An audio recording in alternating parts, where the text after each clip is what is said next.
ახლა უკვე დავაკავშირეთ ოჯახის წევრები და უფლებადამცველი ორგანიზაციები სომხეთში ჰელსინკის კომიტეტი კერძოდ, რომელიც გაუწევს უფლებადამცველ ასე იგი ფუნქციას გიორგი კინოიანის ოჯახს, თუმცა ეს არ არის ჩემი ან ვინმე კონკრეტული პირის ვალდებულება, არამედ არის ჩვენი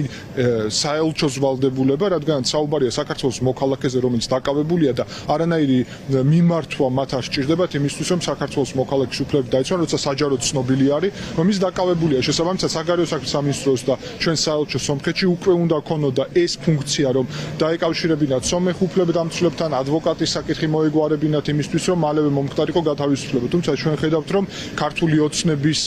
ხელისუფლება მიზანმიმართულად არ იცავს საქართველოს მოქალაქეების ინტერესებს, განსაკუთრებით როცა საუბარი ეხება რუსეთის წინააღმდეგ და უკრაინის სასარგებლოდ მებრძოლ ჩვენს თანამოქალაქეებს. ეს მიზანმიმართული პოლიტიკაა ცხადია და რომელიც მათ ვალდებულებების უარყოფას გულისხმობს. ეს ჩვენი დიპლომატიური მისიების ვალდებულება მათ ხელფას ვუხდით სწორედ ამაში, რომ დაიცვან საქართველოს მოქალაქეების უფლებები უცხოეთში.